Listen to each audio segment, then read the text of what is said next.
At the will reading, they handed a veteran Navy SEAL just $5 and a worn-out library card, and the room filled with quiet laughter. He said nothing, but his dog didn't laugh, because it sensed something no one else could. Because sometimes, what looks like an insult is actually the beginning of a hidden truth. Out in the northern forest, a forgotten place was waiting, silent, patient, untouched. Not for a rich man, but for someone who had already lost everything and kept going. And a loyal dog, whose instincts would lead them towards something far greater than money. Before we begin, tell me where you're watching from, and don't forget to like and subscribe to Veteran Dog Stories. Silas Wren stepped into the law office on a cold northern morning. The kind of cold that didn't just sit on your skin. It settled into your bones and stayed there. Pale gray light filtered through the tall glass windows, revealing a distant line of pine trees stretching across the horizon. They looked quiet, still, like they knew something the town had long forgotten. He didn't belong here. Not in the polished silence of this room, where the scent of leather and expensive wood lingered in the air. Not among people who wore tailored coats and soft expressions sharpened by quiet judgment. Silas carried the weight of a different world, one that smelled like dust, metal, and gunpowder. One that didn't care about appearances. He stood tall at 1.85 meters, broad-shouldered, his frame still carrying the discipline of a Navy SEAL long after the uniform was gone. His olive field jacket had faded at the cuffs, worn from years of use. Beneath it, a red and dark blue plaid shirt rested against a chest that had once carried armor. His cargo pants were practical, his brown leather boots scuffed and weathered, each mark earned somewhere far from rooms like this. A military watch clung to his wrist, old, scratched, still ticking. His face told the rest of the story, angular, defined, a jawline carved by time and restraint. Stubble traced his chin and cheeks, not careless, but unbothered. His blue-gray eyes were the only part of him that seemed truly alive, scanning the room the way they once scanned rooftops and ridgelines. Always watching, always calculating. At his side, lying perfectly still, was Rook. The German Shepherd's black and tan coat caught the dim light, muscles subtly shifting beneath it with each quiet breath. About 5 or 6 years old, built like a soldier, balanced, lean, and ready. His eyes were deep, focused, never drifting. He wasn't resting. He was waiting, watching, reading the room in ways most humans couldn't. Silas didn't need to look down to know that. They had been through too much together. The room slowly filled with low conversation. People took their seats, voices soft but edged. At the far end of the table sat Gideon Hale. Gideon was the kind of man who belonged here. Tall, almost Silas's height, but cleaner, polished. His charcoal overcoat was perfectly fitted, his posture effortless. His dark hair was combed neatly, streaked lightly with gray at the temples in a way that looked intentional rather than earned. His face was sharp, controlled, his expression calm but always on the verge of something colder. He didn't look at Silas at first. Men like Gideon never did. Next to him sat Claire Vale, Eleanor's niece. She was elegant in a quiet, distant way. Pale skin, long blonde hair pulled neatly over one shoulder, her coat tailored in soft beige tones that contrasted with the severity in her eyes. She didn't smile. She simply observed, as though measuring everyone in the room and finding most of them lacking. Silas had seen that look before, usually right before something broke. At the head of the table stood Martin Crowe. Martin was older, mid-60s, maybe more. Tall but slightly stooped, as if years of carrying other people's secrets had bent him forward. His silver hair was combed back carefully, and his thin-framed glasses rested low on his nose. His face was lined, not with softness, but with restraint. He was a man who spoke only when necessary, and when he did, people listened. He adjusted a thick folder in front of him, clearing his throat gently. "This is the last will and testament of Eleanor Vale." The room fell quiet. Silas leaned back slightly in his chair, his hands resting loosely on the table. He wasn't here for money. He had learned long ago that expecting anything from the world was a mistake. Still, he couldn't deny a flicker of something. Not hope. Something quieter. Recognition, maybe. Eleanor Vale had been different. She hadn't asked him questions he couldn't answer. She hadn't tried to fix him. She had simply allowed him to exist, on her porch, beside her garden, in the silence between words. Sometimes she would talk. Sometimes she wouldn't. But she never looked at him like he was broken. That mattered more than most people understood. Martin began reading. "To my nephew, Gideon Hale, I leave the primary holdings of Vale Development, including all associated land rights and investment portfolios." Gideon gave a small nod. No surprise, no emotion, just confirmation. "To my niece, Claire Vale, I leave the lakeside residence and accompanying financial accounts." Claire's lips pressed together slightly. Satisfaction, but controlled. The rest followed in the same rhythm. Properties, accounts, numbers that would have changed most people's lives. Silas listened, unmoving. At his feet, Rook's ears twitched once. Just once, then settled again. Minutes passed. Then Martin paused. He turned a page more slowly this time. And, finally, a shift in the room, subtle, but real. Martin's eyes lifted slightly. "To Silas Wren." For the first time, Gideon looked directly at him. Silas didn't move. Martin continued. "In recognition of his presence during my final months, I leave the sum of $5 and my personal library card." Silence, then. A quiet laugh, not loud, not crude, but sharp enough to cut.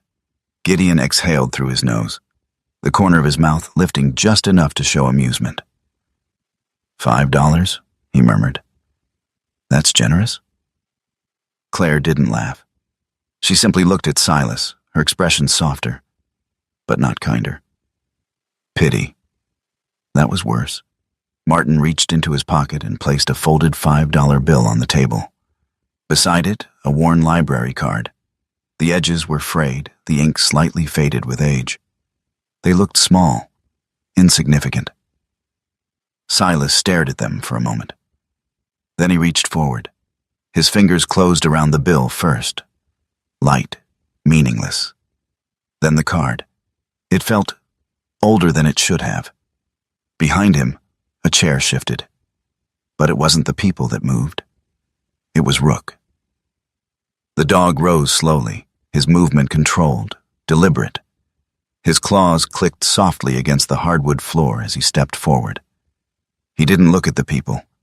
He looked at the card. He lowered his head slightly, sniffed once. Carefully. Then again.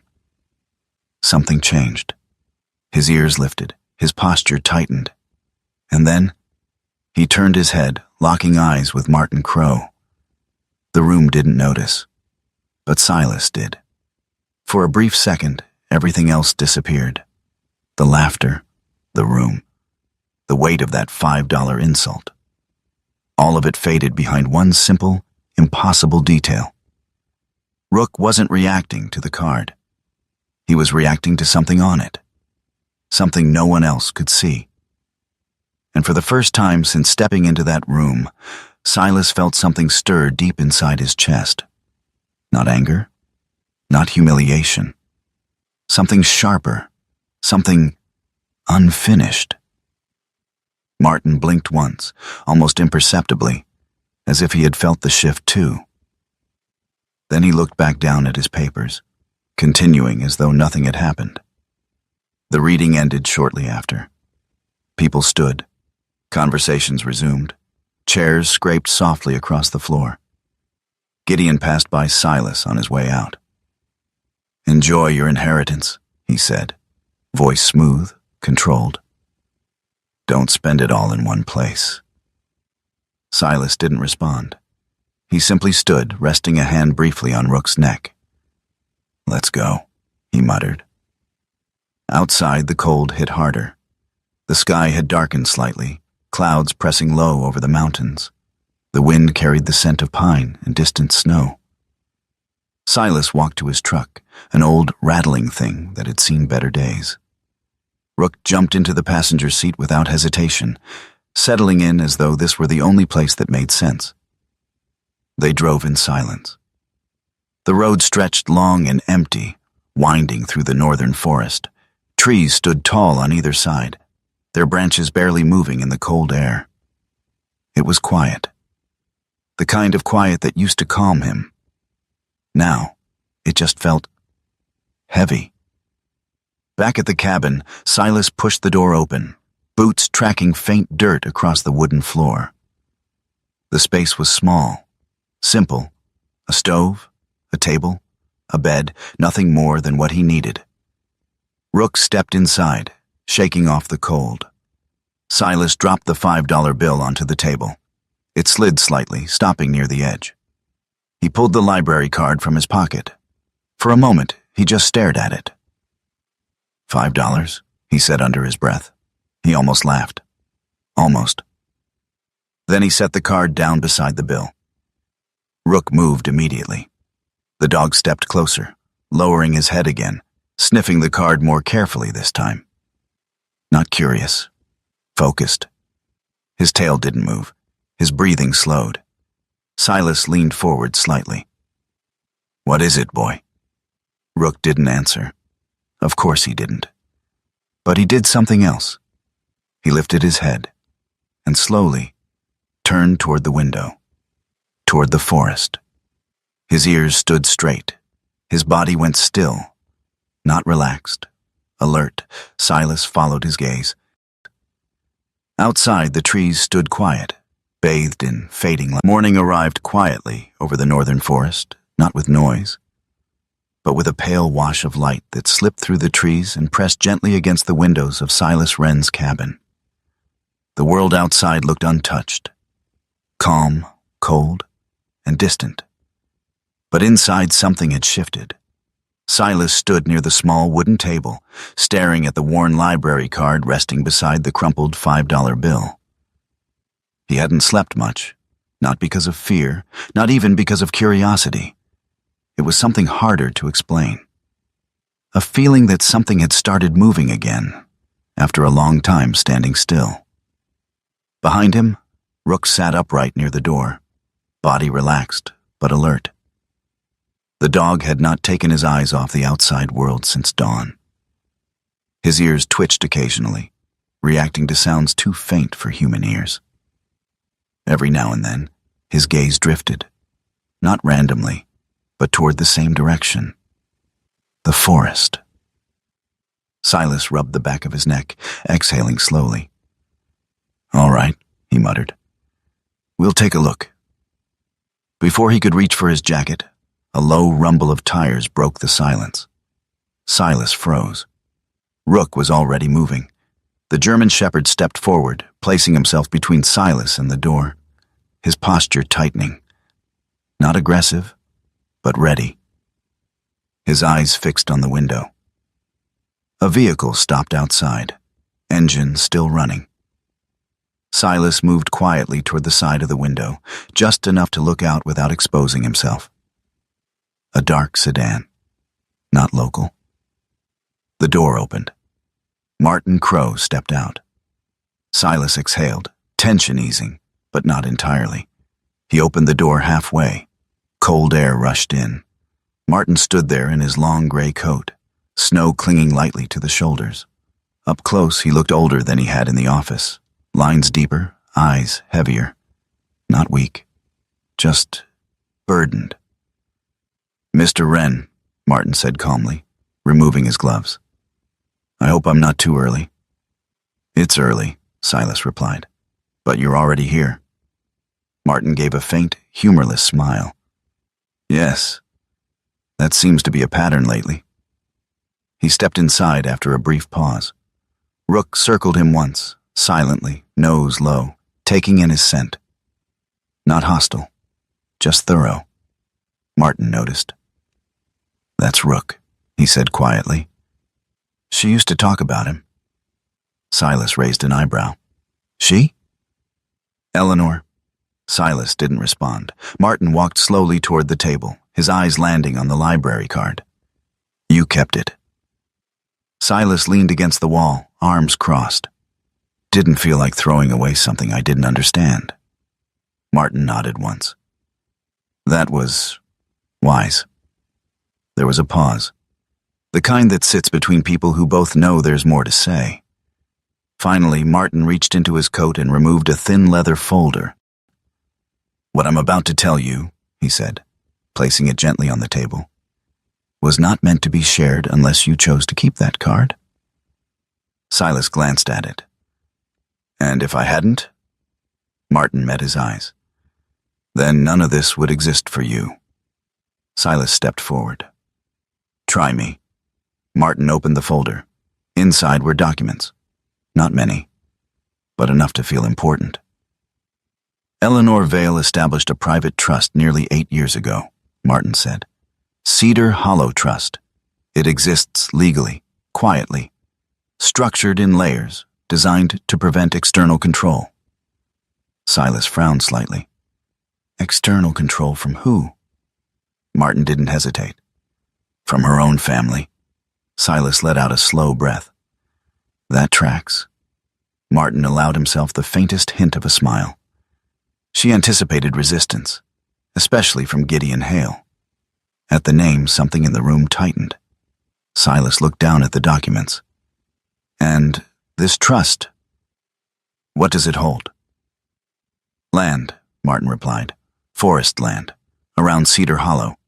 Parcels purchased through different entities, different timelines. On paper, they appear unrelated.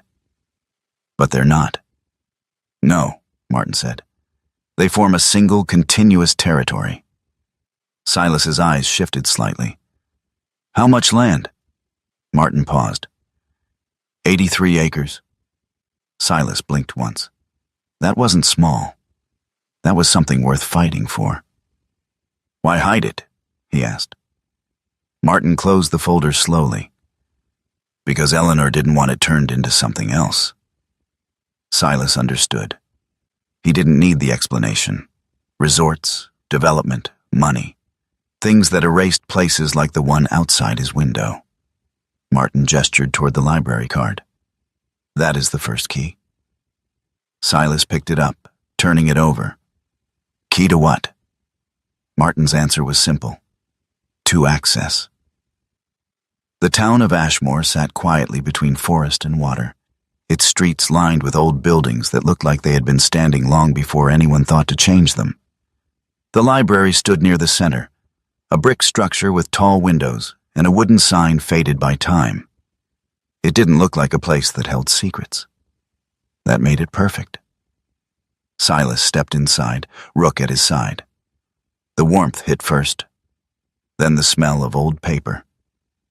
Behind the front desk stood a woman in her late 70s, Margaret Doyle.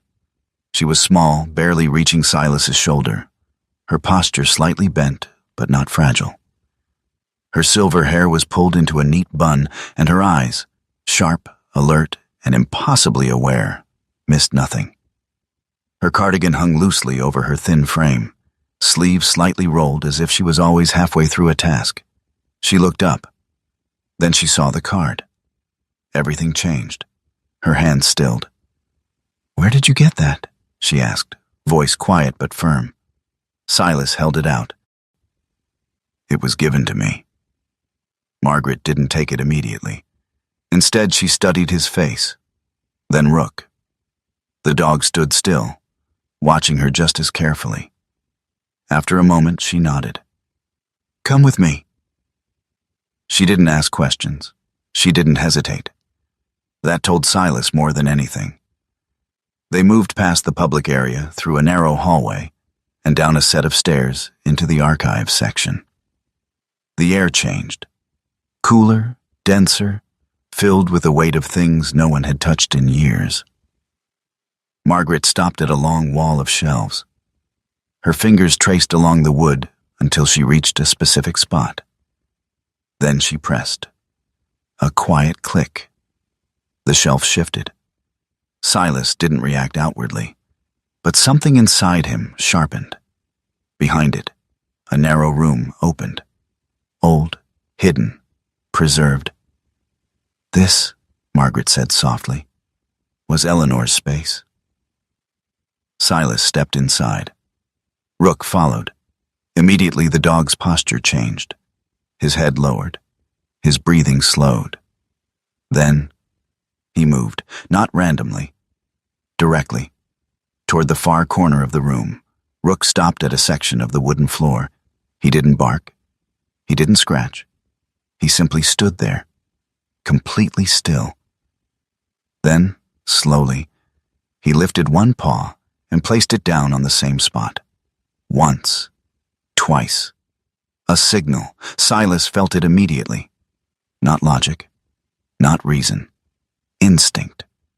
The same instinct that had kept him alive in places where thinking too long meant dying. He stepped forward, kneeled, ran his fingers across the floor, and felt it. A seam. Hidden. Deliberate. And suddenly, for the first time since the will had been read, Silas wasn't being mocked anymore. He was being led. Silas pried the panel open.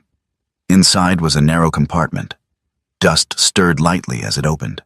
He reached in, pulled out a worn leather-bound notebook, a folded map, and several small cards covered in strange printed symbols. Martin stepped closer behind him, his breath quiet but steady. "That's it," he murmured. Silas opened the notebook. The handwriting was unmistakable, firm, deliberate. Eleanor's voice, captured in ink. He read, slowly, carefully. And as he did, the room seemed to grow quieter. The words spoke of land, purchased piece by piece, hidden behind layers of ownership. Not for profit, for preservation, for purpose, for something unfinished. Silas's grip tightened slightly. "She wasn't just buying land," he said. "No," Martin replied. "She was building something." Silas turned to the map. His eyes traced the markings. Points connected, paths, locations. And then, one place circled more heavily than the rest. Rook noticed it too. The dog stepped closer, nose hovering over the map. Then he looked up, toward the direction of the forest beyond the walls. Margaret watched silently. "She used to take people there," she said. "Veterans? Men who didn't talk much, like you." Silas didn't respond, but something inside him shifted. Not a memory, not yet, but something close. He folded the map slowly. "Where is it?" Margaret hesitated, then answered. "Old Ranger Station, north ridge of Cedar Hollow." Silas nodded once. Behind him, Martin closed the folder. "You need to understand something," he said. Silas glanced back. "If you continue this, others will notice." Silas didn't ask who. He already knew. Across town in a glass-walled office overlooking the same quiet streets, Gideon Hale stood with his back to the window. A man sat across from him. Younger, nervous, holding a tablet too tightly. "Sir, we've had activity," the man said. Gideon didn't turn. "What kind of activity?" The man swallowed. "Someone accessed Vale Press archival records." Silence. Then, Gideon smiled. Not wide, not warm, just enough. "I was wondering when she'd try something from beyond the grave," he said. He turned slowly. "And now, we know." His eyes hardened.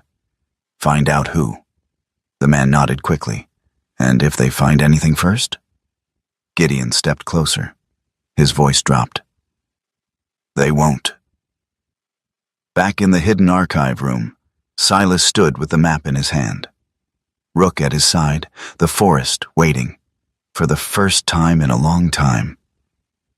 Silas didn't feel lost. He felt pulled. Not by curiosity, not by anger, but by something quieter, something that felt like direction. He looked down at Rook. The dog met his gaze, steady, certain. Silas exhaled slowly. All right, he said. Let's see where this goes. Rook's tail moved once, and somewhere beyond the walls, beyond the town, beyond everything that had been said and done, the forest waited. Cedar Hollow did not feel like a place that belonged to conflict. The forest opened wide beneath a soft northern sun, light spilling through tall pines and white-barked birch trees in long golden beams. The air carried the scent of damp earth, cold water, and something faintly sweet, like leaves warming after a long winter. It was peaceful in a way that felt almost deliberate, as if the land itself resisted anything that didn't belong.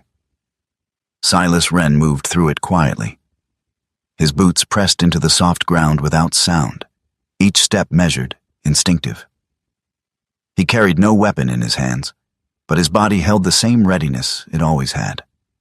Shoulders loose, eyes scanning, mind building patterns from fragments most people wouldn't even notice.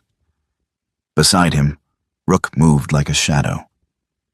The German shepherd stayed just ahead, nose low, reading the ground, the air, the spaces between things. His tail remained still, his posture balanced, neither tense nor relaxed. Working. Silas didn't speak. He didn't need to. They had crossed terrain like this before, though not this one. Back then, it had been deserts and broken hills, places that smelled of dust and danger. This forest was different, alive, quiet, deceptively calm. But silence had never meant safety. After nearly 20 minutes, Silas slowed. Rook had stopped. The dog's head lifted slightly, ears tilting forward. Not alarmed, focused, Silas followed his line of sight. Someone stood ahead. A woman. She stepped out from behind a cluster of birch trees, her movements cautious, but not fearful. She raised one hand slowly, palm open, signaling she wasn't a threat. Silas didn't move. Easy, she said.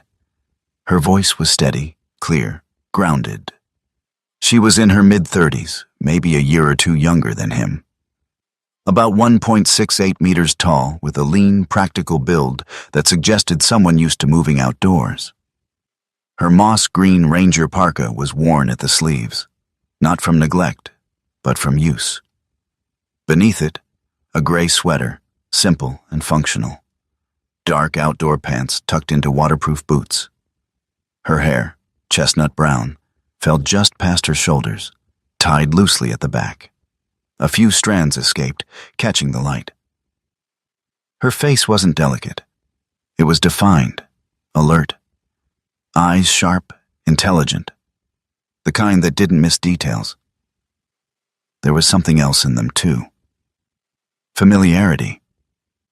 She looked at Rook first. German shepherd, she said quietly. Working line. Military, right? Silas gave a small nod. Used to be. She shifted her gaze to him. You're Silas Wren. It wasn't a question. Silas narrowed his eyes slightly. And you are? Mara Bell. She lowered her hand slowly. I worked with Eleanor. That changed things. Not trust, but direction. Silas stepped closer, not threatening, but not open either. What kind of work? Mara exhaled softly, glancing briefly at the trees around them. Community health, she said. Mostly veterans. Trauma recovery, reintegration programs. She paused, then added, Eleanor funded most of it. Silas studied her. Her stance was steady, no hesitation, no attempt to impress. Truth, then. Why are you here? he asked. Mara gave a faint, almost tired smile. Because you are. That answer lingered. Silas looked down briefly at Rook. The dog remained calm, no warning signs, no tension. That was enough, for now. Then walk, Silas said, and talk. They moved together now, deeper into Cedar Hollow. Mara kept a steady pace beside Silas, matching his rhythm without trying to lead. She spoke as they walked, her voice blending naturally with the quiet of the forest. Eleanor didn't just buy land, she said. She studied people, especially the ones no one else paid attention to. Silas said nothing. She noticed patterns, Mara continued. Men who came back from war, but never really came back. They drifted. Some disappeared. Some stayed, but never lived. Silas's jaw tightened slightly. She believed the environment mattered, Mara said. Silence, space, nature. Not therapy rooms, not hospitals, something else. Silas finally spoke. A place to breathe. Mara nodded. Exactly. Rook moved ahead, weaving through low brush and fallen branches. Every few steps, he paused, checking, confirming, then continuing. Silas watched him closely. What made you stay? He asked. Mara hesitated. For a moment, the forest filled the space. My brother, she said finally. He served, came back. Different. Couldn't sit still. Couldn't sleep. Couldn't be around people. Silas didn't look at her, but he was listening. Eleanor helped him, Mara continued. Not by fixing him, just by giving him somewhere to exist without being judged. A faint breath escaped her. It worked. For a while. Silas understood that kind of ending. He didn't ask more. Ahead, the trees thinned slightly. A structure emerged.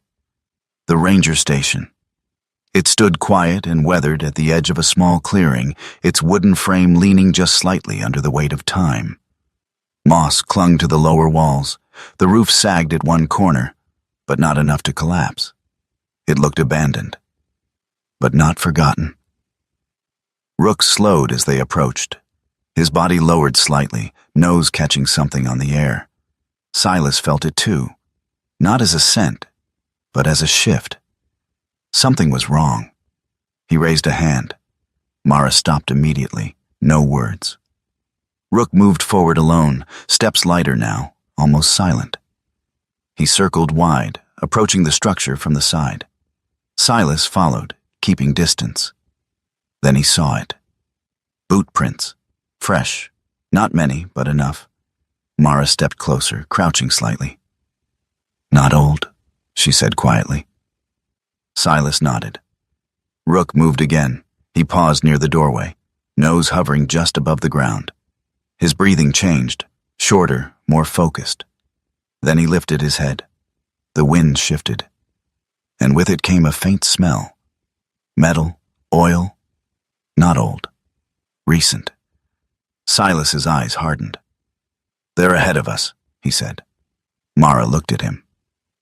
You mean Gideon? Silas didn't answer directly. Someone knows where to look, he said. They entered the station carefully. The interior was dim, light filtering through broken windows in thin, uneven lines. Dust covered most surfaces, but not evenly. Some areas were disturbed. A table sat near the center of the room. On it, papers. Not organized. Searched. Silas stepped closer. Someone's been here, Mara said, unnecessarily. Silas picked up one of the sheets. Blank. He set it down. Rook moved past them, deeper into the station. His pace slowed. Then he stopped. Rook stood in front of the far wall, not moving, not sniffing, just staring. Silas approached slowly. What is it? The dog didn't react. His eyes were fixed on something. Silas followed his gaze. There, barely visible in the dim light, a photograph. pinned to the wall, old, faded, but untouched. Everything else in the room had been disturbed, except that. Silas reached for it. His fingers brushed the edge, and for a brief second, a strange, quiet stillness filled the room. Not sound, not silence, something in between, like the air itself was holding its breath. He pulled the photograph free. A group of men stood together in front of this very station. Different ages, different faces, but all the same posture. Soldiers. At their feet. Dogs, German shepherds, working dogs, alive, alert. Rook stepped closer. His nose hovered over the image, tracing the shapes. Then he sat. Silas turned the photograph over. There, written in careful, deliberate ink. Some of them never came home, even when they survived. The words settled into him slowly, not as information, as recognition. Mara exhaled quietly. She brought them here, she said. This was one of the first places.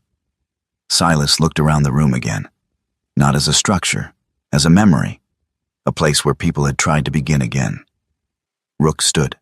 Suddenly, his body shifted, tense now, alert, not curiosity, warning. Silas felt it immediately. He moved toward the window just enough to look out. Nothing. Just trees. Still. Too still. He stepped back. They're close, he said quietly. Mara's voice dropped. Do we leave? Silas shook his head once. Not yet. He folded the photograph carefully, slipping it into his jacket. Rook moved toward the door, not retreating. Positioning. Silas understood. All right, he murmured. Let's see who else is hunting.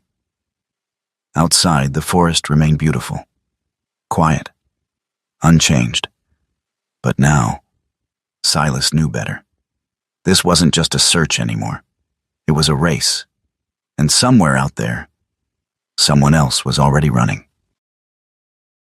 The road to Vale Press curved along the edge of the lake like an old thought returning after years of silence. Late afternoon light moved across the water in broken silver bands, and the forest beyond the shoreline stood bright and windless, as if the whole of Cedar Hollow had paused to listen. Silas Wren drove without speaking. His hands rested steady on the wheel, though there was a hard stillness in his shoulders that Mara had begun to recognize. It was not fear. Men like Silas did not fear easily. It was the tension of someone who had lived too long in places where quiet often arrived just before violence. Beside him, Rook sat upright in the passenger seat, black and tan coat gleaming softly whenever sunlight cut through the windshield. The German shepherd's ears shifted at every sound.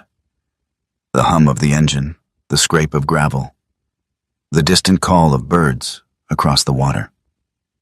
His body looked calm, but his eyes kept moving, alert and intelligent, always measuring. He had been that way since they left the ranger station. Not agitated, focused. Mara Bell sat in the back seat with the old photograph and Eleanor's map folded carefully in her lap.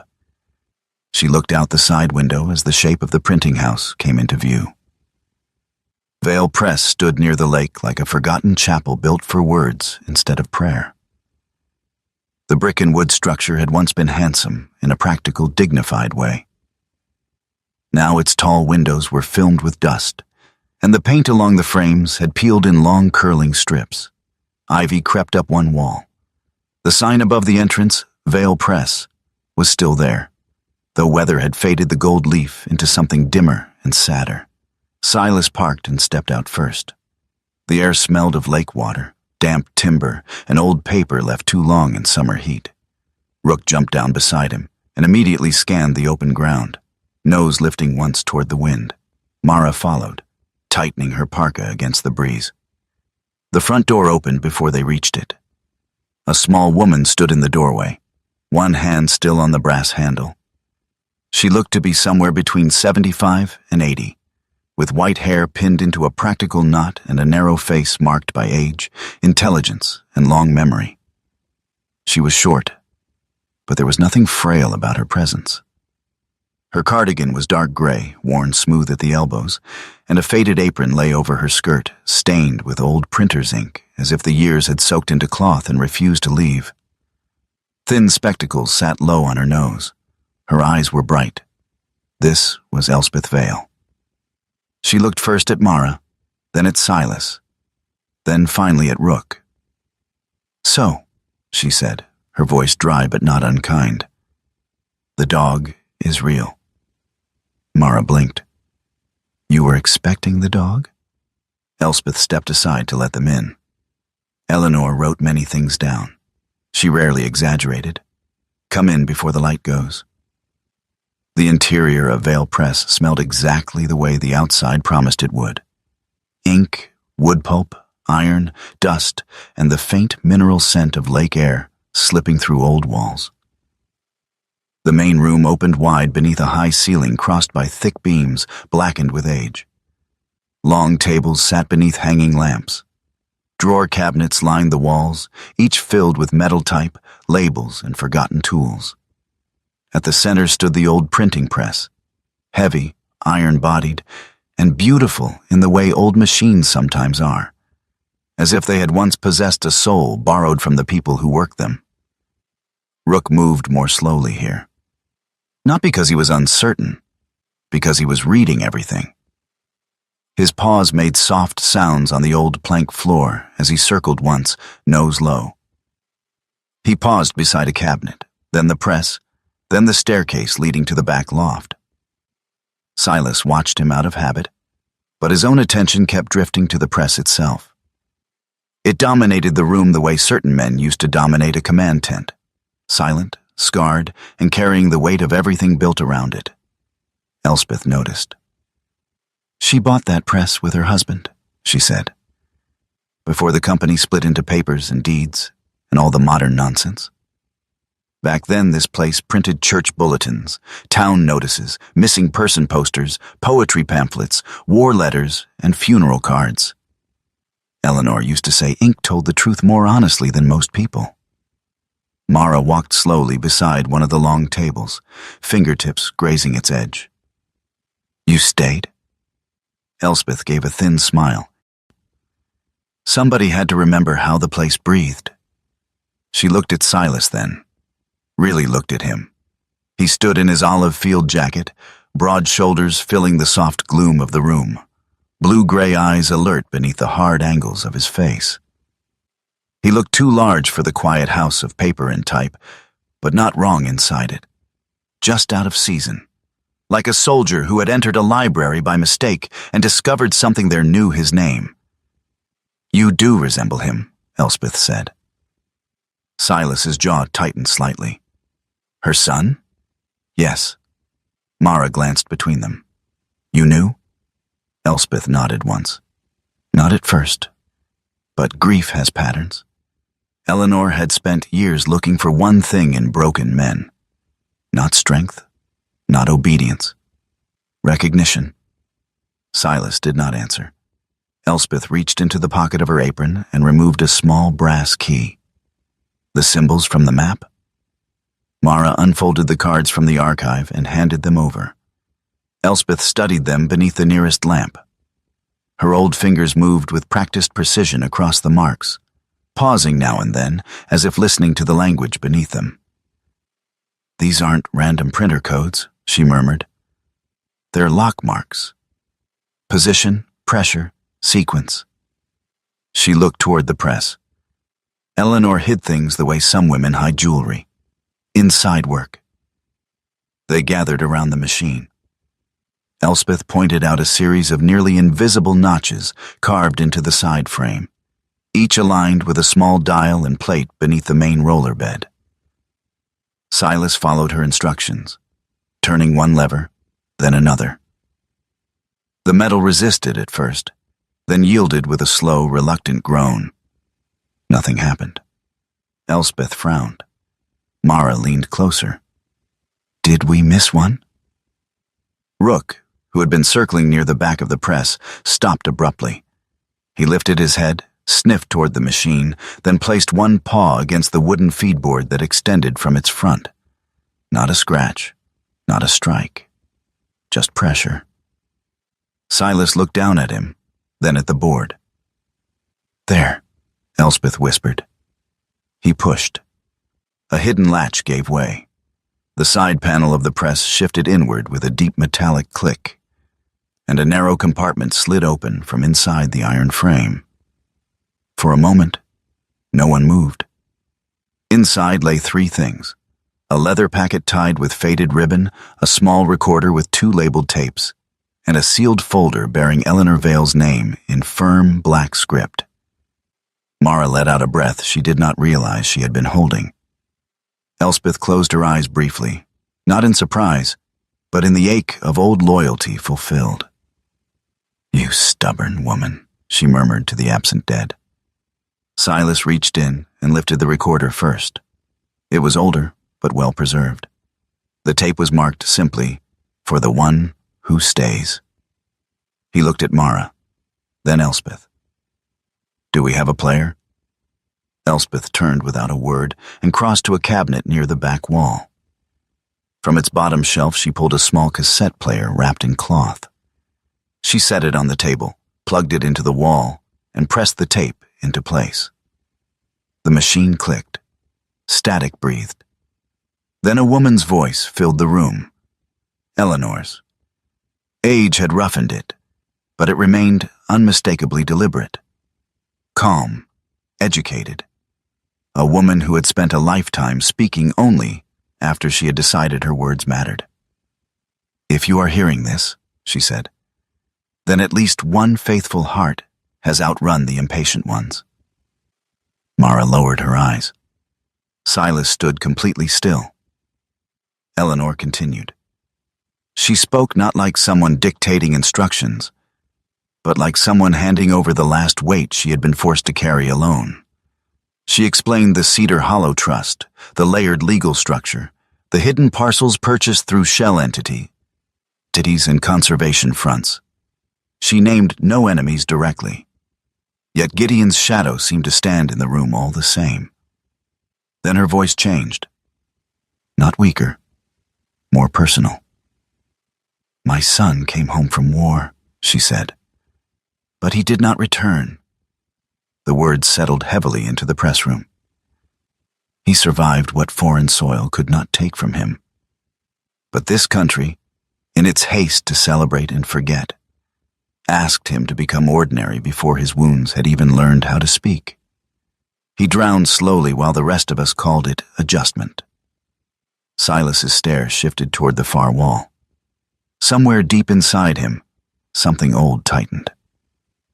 "I could not save him," Eleanor said, "but I learned something from losing him.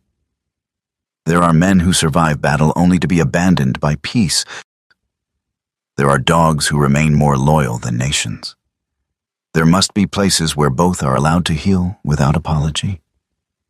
Mara pressed one hand lightly over her mouth. Rook had gone still beside Silas's leg, head lifted toward the sound, as if he understood the sorrow inside the voice. Eleanor explained that Cedar Hollow was meant to become a place of recovery. For veterans, for working dogs retired from service, for men who could no longer fit inside normal lives. She had chosen secrecy because those closest to her would have sold the land piece by piece and called it progress. Then came the part that changed the air in the room. "I did not choose Silas Wren because he is perfect," she said. "I chose him because he knows what it means to keep moving while carrying what should have killed him, and because the dog trusts him still." Silas closed his eyes for one brief second. The fish camp lay deeper than most people would ever go. Not because it was far, but because it felt like a place the world had quietly decided to forget. Silas Wren drove the last mile along a narrow dirt road that barely deserved to be called one. The trees closed in tighter here, branches arching overhead like ribs, forming a tunnel of green and shadow. Sunlight filtered through in thin, fractured beams, broken by leaves and drifting mist from the falls somewhere ahead. He didn't rush. Men who rushed made mistakes. Beside him, Rook stood braced in the passenger seat, front paws steady, head slightly forward. His ears flicked with each subtle shift in sound, the whisper of wind through reeds, the distant rush of water, something else beneath it all. Mara sat in the back, gripping the edge of her seat lightly, not out of fear, but anticipation. Her eyes moved constantly, scanning, absorbing. "You've been here before?" she asked quietly. Silas shook his head. "No," he said. "But I know places like this." Mara nodded. So did Eleanor. The truck stopped near the edge of the clearing. The fish camp revealed itself slowly. It wasn't much. A few weathered wooden platforms stretching over shallow water. A narrow walkway leading out toward a small dock, its boards warped and darkened by years of moisture. Reeds grew thick along the shoreline, swaying softly in the cold breeze. Beyond them, the water flowed gently toward a low cascade, the shallow falls Eleanor had spoken of. The place felt still, not empty, waiting. Silas stepped out first. Rook followed immediately, landing lightly, already moving, circling once, nose down, tracing patterns invisible to human eyes. His body language shifted within seconds. Not calm anymore. Aware. Mara stepped out behind them, pulling her parka tighter. "It's beautiful," she murmured. Silas didn't answer. He was already watching the ground. Boot prints, again, fresh. Not just one person this time, multiple, spread out, methodical. "Private team," he said quietly. Mara's voice lowered. "Gideon." Silas nodded once. "He doesn't know exactly what he's looking for," Silas said, "but he knows it's here." Rook moved ahead along the wooden walkway, stepping lightly despite the age of the boards. His nails barely made a sound. Silas followed, weight distributed carefully, testing each step. The wood creaked under pressure, old, unstable. Water moved beneath them in soft, endless motion. Mara hesitated for a second before stepping onto the walkway, eyes flicking down at the dark water below. "You ever think about how quiet places like this are?" she asked. Silas didn't look back. Only when they stopped being quiet. They moved deeper. The walkway split into two narrow paths, one leading toward the dock, the other circling along the reeds toward a small hut built on stilts above the water. Rook stopped at the split. His head turned slightly, listening. Then he chose, left, toward the hut. Silas didn't question it. He followed. The air felt colder here, not temperature, something else. Mara noticed it too. "This is where he came," she said softly. "Eleanor's son." Silas stepped onto the final stretch of boards leading to the hut. The door hung slightly open, not broken, opened, recently. Silas raised a hand. Mara froze behind him. Rook stepped forward, slow now, controlled. Then he stopped. His body tightened. Not warning. Decision. Rook turned back toward Silas. For a brief second, their eyes met. And in that look, there was no confusion, no hesitation, only intent. Then, without a sound, Rook broke away. Not forward, not toward the hut, but sideways, cutting sharply off the walkway, dropping into the reeds and vanishing into the tall grass. Mara gasped softly. "Silas!" But Silas didn't move, because he understood. That wasn't panic. That was training, diversion. A second later, voices, low, close, from the opposite side of the clearing. Silas's eyes hardened. "They're here," Mara whispered. "What do we do?" Silas didn't look at her. "We don't run." He stepped forward, into the hut. Inside, the air smelled of damp wood and old fish oil. The space was small, a narrow table, a broken chair, hooks along the wall where nets once hung. Dust lay thick, but disturbed. Recently. Silas moved quickly, scanning. Nothing obvious, nothing left out. That meant it was hidden. He dropped to one knee, running his hand along the floorboards. Listening, feeling. Outside, footsteps moved through the reeds. Closer now. Mara stood near the doorway, watching, breath controlled but tight. Silas. He ignored the urgency in her voice. He found it. A slight difference in the wood grain. A seam. He pried it open with the tip of his knife. The panel lifted.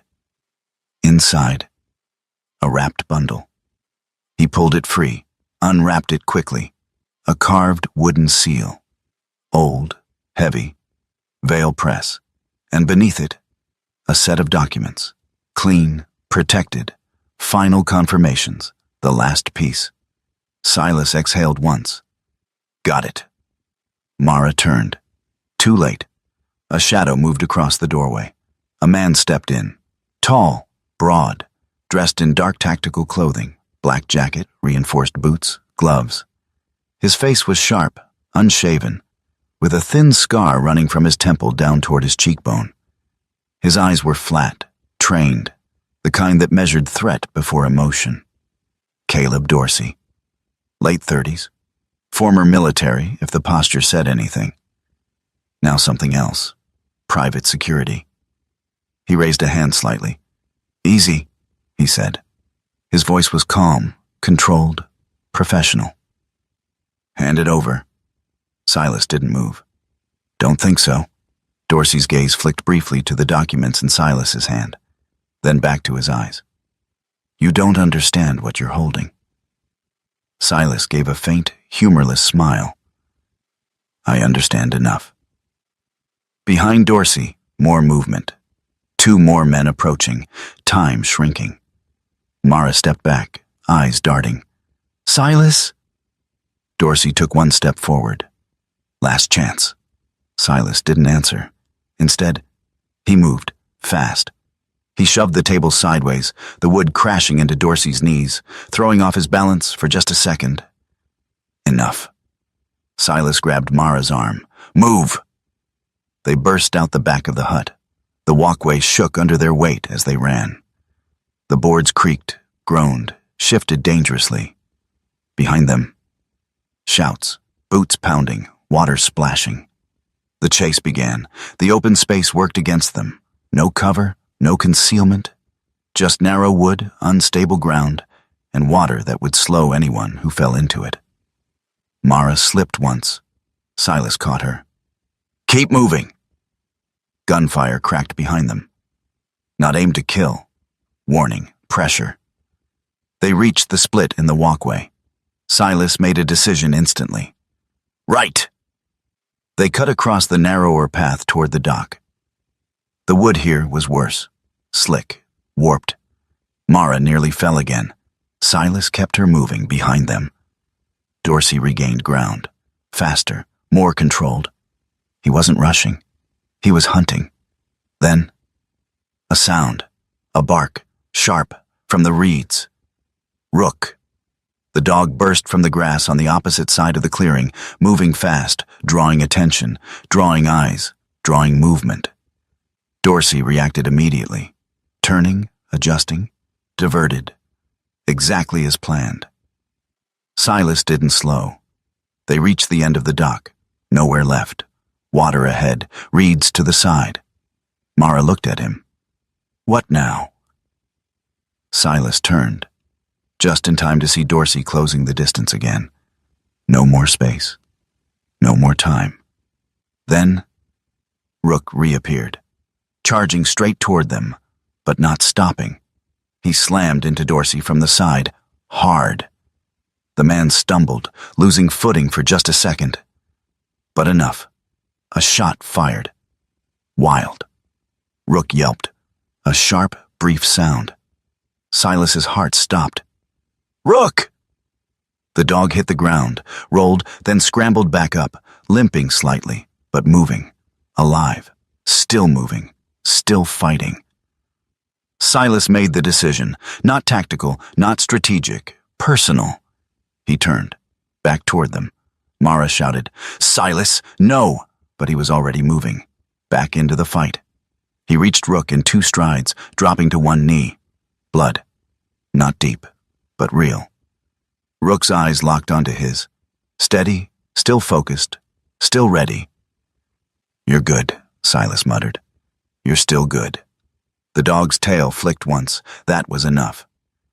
Silas stood, turned, faced Dorsey again.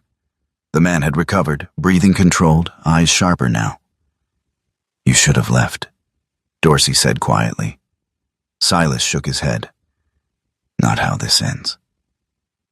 Behind him, Mara stood frozen between fear and disbelief. Because she understood something now. This wasn't about escape anymore. This was about choosing not to walk away. Silas stepped forward, Rook at his side, despite the limp, despite the blood. Together. And for the first time since this began, Silas wasn't running. The town hall in Ashmore had never been built for conflict. It was a simple structure. White-painted wood, wide windows, a bell tower that hadn't been used in years. Inside, rows of old chairs faced a raised platform, where decisions were usually made quietly, politely, and without consequence. Today felt different. The room was already full when Silas Wren stepped through the front door. People turned. Not all at once, not dramatically, just enough for the shift to be felt.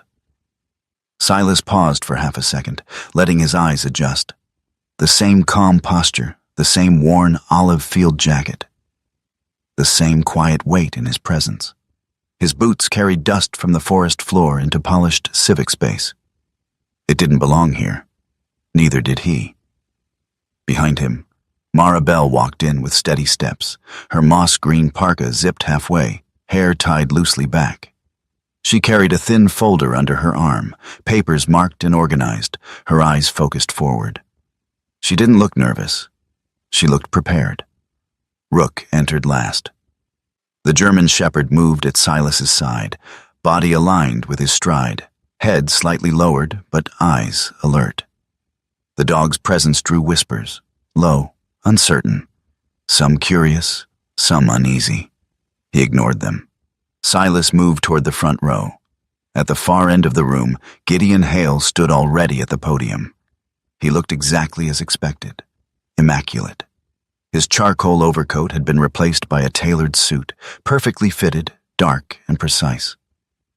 His hair was combed cleanly, his posture relaxed but controlled. He greeted people as they entered, offering polite nods, quiet smiles. The version of himself he showed the world.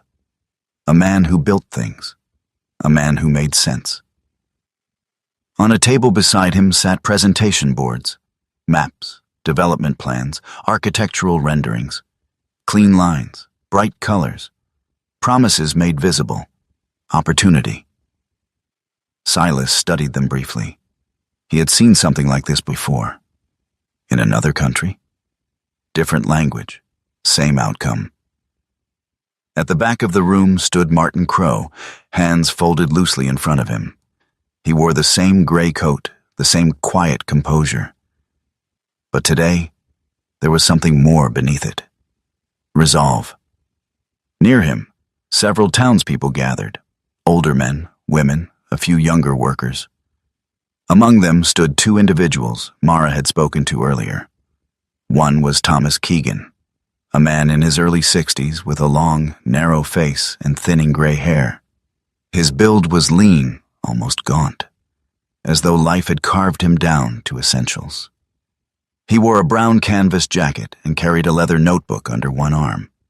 His eyes held the restless intensity of someone who had spent too long watching things go wrong without being able to stop them. The other was Rachel Dunn, mid-40s, strong-shouldered, sun-worn skin, hair pulled into a tight braid. She wore work clothes, denim and flannel, and stood with arms crossed, not defensive, but anchored. She looked like someone who had built things with her hands and expected others to earn the right to speak. Witnesses. Mara's witnesses. At the far side of the room, Sheriff Nolan Pierce leaned against the wall. He hadn't chosen a seat. That said everything. Pierce was a tall man in his early 50s, broad through the shoulders, with a square face marked by a faint scar along his jawline. His brown sheriff's jacket hung open over a dark shirt, badge catching the light occasionally as he shifted his weight.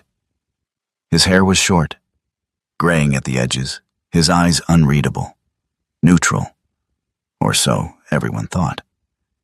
The meeting was called to order. Gideon stepped forward. "Ladies and gentlemen," he began, voice smooth, practiced. "We are here today to discuss the future of Cedar Hollow." His tone carried easily, not loud, convincing. He spoke of opportunity, jobs, infrastructure, growth. He moved through his presentation with calm confidence, pointing to maps, outlining phased development, explaining projected revenue. His words were measured, reasonable, almost reassuring. "People cannot live on memory," he said at one point, pausing just long enough for the sentence to settle. "They need stability, work, a future they can see." Heads nodded, some more than others. Silas remained still. Beside him, Rook shifted slightly, ears flicking once as a man coughed 2 rows behind them. Mara listened carefully, her expression tightening not with anger, but recognition. She had heard arguments like this before. Logical, clean, incomplete.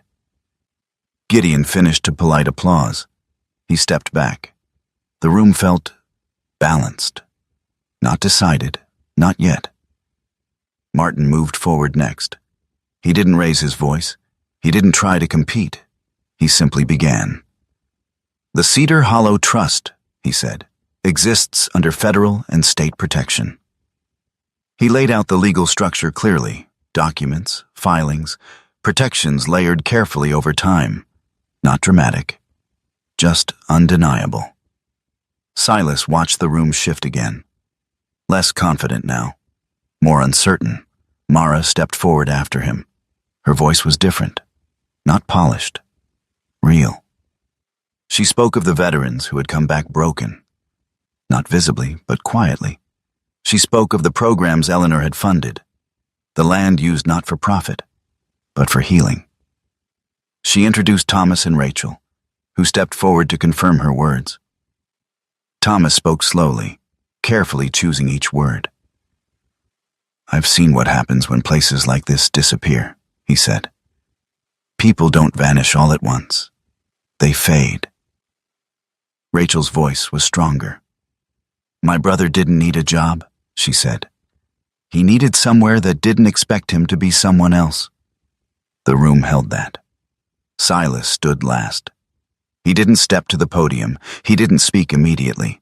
Instead, he placed 3 things on the table in front of him. The wooden veil press seal, the trust documents, the recorder. He pressed play. Eleanor's voice filled the room. Not loud, but enough. People leaned forward. Something changed. Not in the air, in them. Silas didn't speak when the recording ended. He didn't need to. The silence did it for him. Rook moved. Not toward Silas, not toward the door, but toward the side aisle. Slowly, deliberately.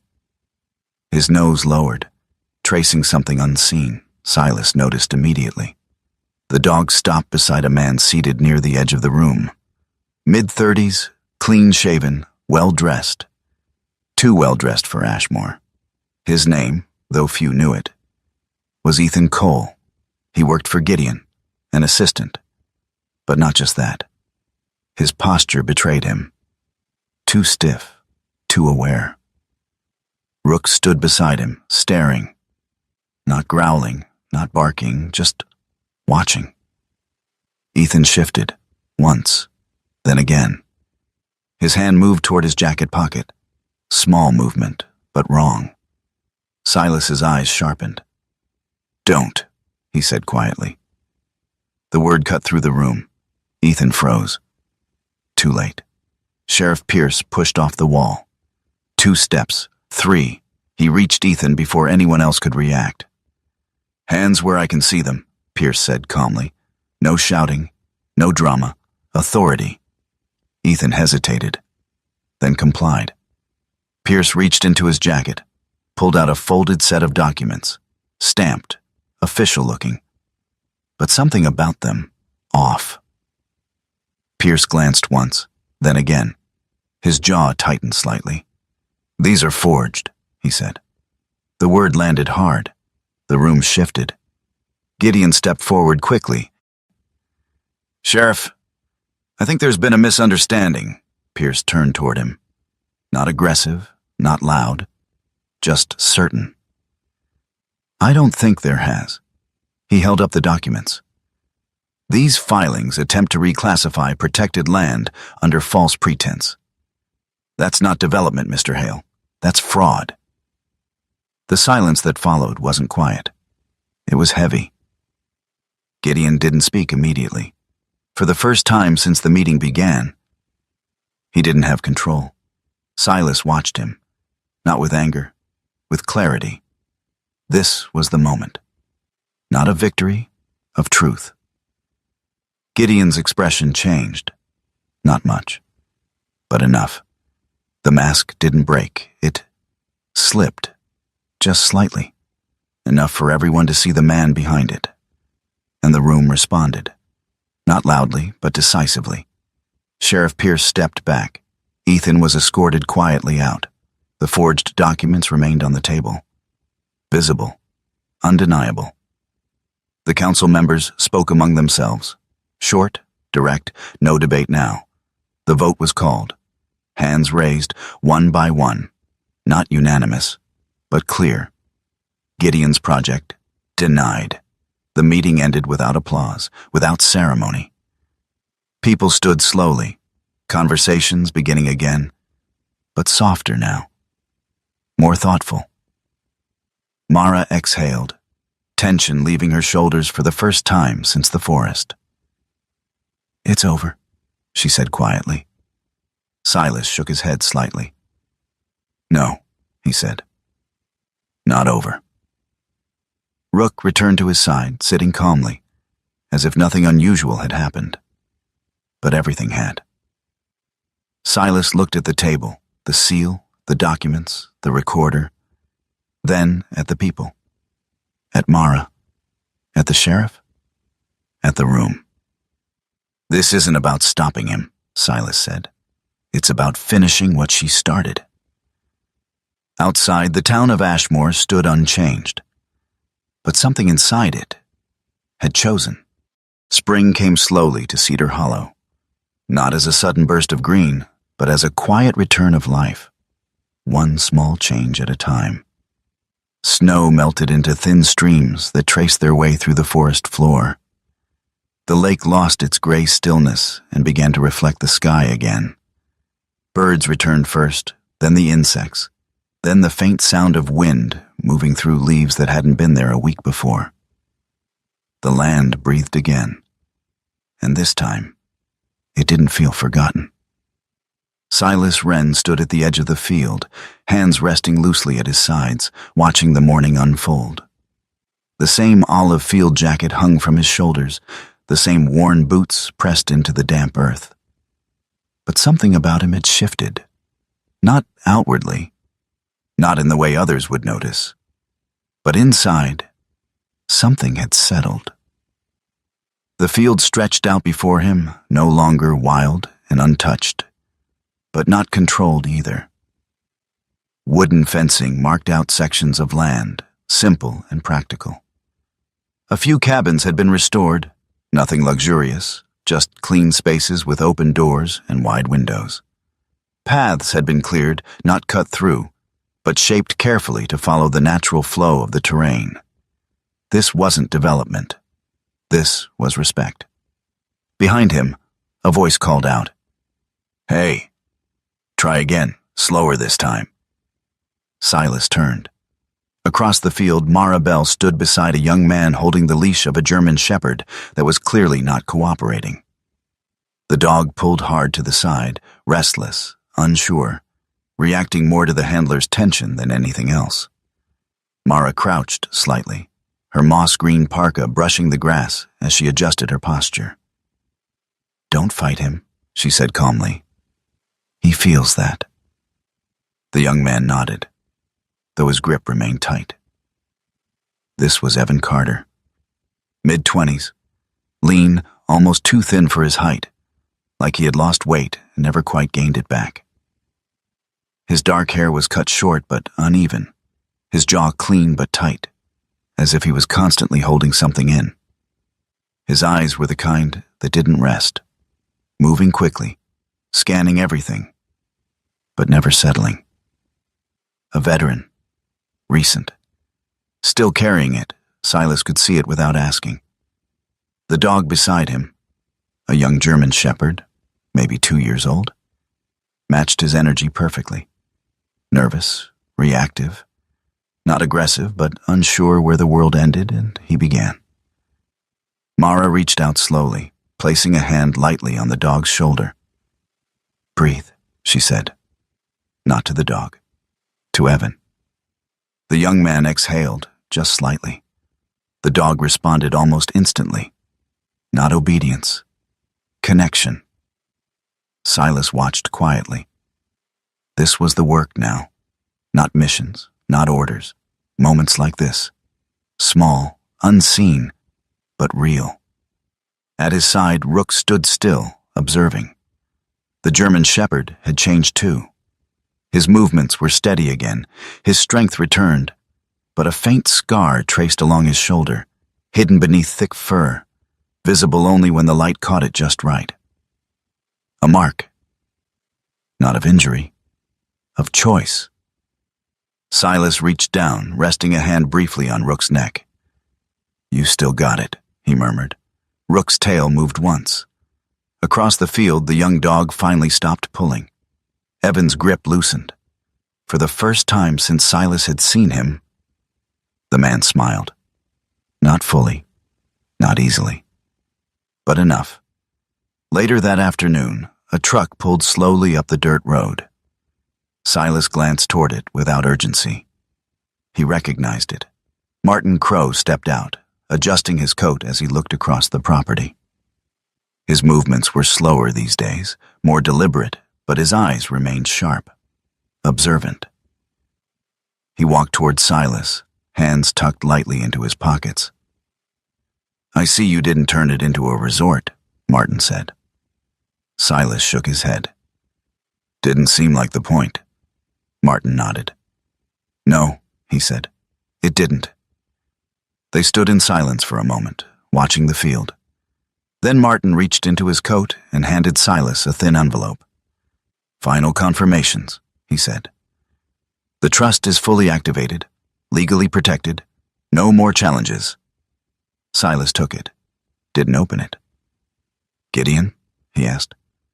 Martin's expression shifted slightly. "He's redirecting his efforts elsewhere," he said carefully. Silas gave a faint, dry smile. "That's one way to say it." Martin met his eyes. "You didn't destroy him," he said. "You gave him nowhere to stand." Silas didn't respond, because that wasn't what mattered. Not anymore. As the sun dipped lower, casting long shadows across the field, Rook suddenly lifted his head. Not sharply, not urgently, but with purpose. His ears angled toward the far edge of the property. Silas noticed immediately. "What is it?" Rook didn't move forward, didn't bark. He simply stood there, watching. Then slowly, he turned his head toward the cabins, toward the people, toward the life that had begun to take shape here. And for a brief, quiet moment, Silas understood something that had nothing to do with danger. Rook wasn't sensing a threat. He was checking, making sure it was still there, that it hadn't disappeared, that something worth protecting had finally stayed. Evening settled over Cedar Hollow in layers of gold and soft blue. The training ended gradually, not with commands, but with tired laughter and slow movement back toward the cabins. The dogs followed willingly, some bounding ahead, others staying close to their handlers. Evan lingered near the fence, watching his dog lie down for the first time without pulling. He glanced toward Silas. "Hey," he called. Silas turned. The young man hesitated, then stepped closer. "I didn't think this would work," Evan said. "Not for me." Silas studied him briefly. "Still doesn't," he replied. Evan blinked. Silas shrugged slightly. "You just stop fighting it." The young man considered that, then nodded. "Yeah," he said quietly. Silas gave him a small, almost invisible nod. That was enough. Inside the main cabin, a small fire burned steadily in the iron stove. Mara stood near the table, organizing papers, intake forms, schedules, notes written in her precise, clean handwriting. She glanced up as Silas entered. "Martin said it's official," she said. Silas nodded. "He did?" She studied him for a moment. "You okay with that?" Silas looked around the room, at the maps, the notes, the quiet order of something being built slowly. "Yeah," he said. After a pause, he added, "I think I am." Mara smiled. Not wide, not dramatic, but real. Later, after the last light faded, Silas stepped outside again. The lake lay still, reflecting the first stars of the evening. The air had cooled, carrying the faint scent of pine and water.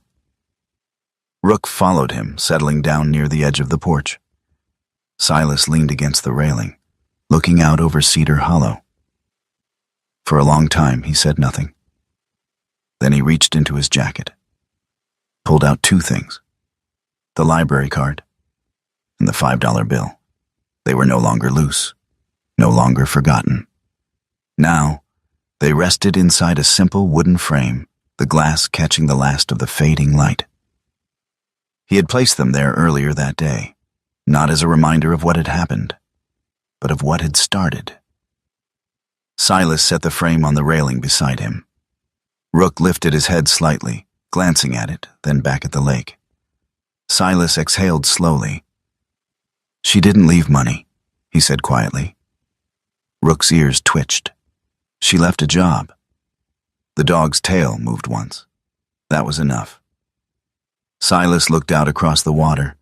For years he had carried a sense of distance, like he was always standing just outside of wherever he was supposed to be. Not anymore. The feeling wasn't gone, but it had changed, softened, shifted into something else, something steadier. Belonging wasn't loud. It didn't announce itself. It just stayed. Silas rested his hand on Rook's head. "Guess we're not going anywhere," he murmured. Rook leaned slightly into the touch.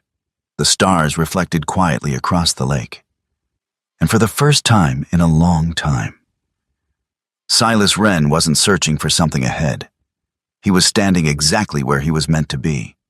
There are moments in life that look small, almost meaningless, like a worn library card, or a few dollars placed into the hands of someone the world has already overlooked. But sometimes, those are the very things God uses to open a door no one else can see. This story was never really about land or money or winning against someone stronger.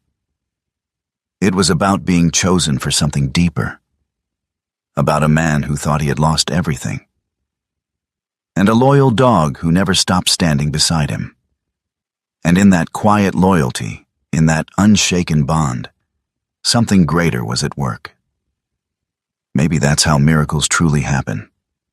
Not in loud, overwhelming moments, but in the small, steady steps. In the second chances. In the places where broken people begin to heal. In the way a dog senses what a human heart cannot say. In the way God places us exactly where we are needed, even when we don't understand it at first. If you are watching this right now, maybe you felt lost too. Maybe you've walked through your own battles, carrying things no one else can see. just remember this. Your story is not over. What feels like the end may only be the beginning of something God has been preparing all along. Sometimes the greatest gift is not what we receive, but what we are trusted to build. If this story touched your heart, take a moment to share it with someone who might need it today. Leave a comment and tell me where you are watching from, and what part of this journey stayed with you the most. And if you believe in stories about loyalty, purpose, and second chances, don't forget to subscribe to Veteran Dog Stories so you don't miss the next one. May God bless you, guide your steps, and bring peace to your heart, no matter where you are in your journey today.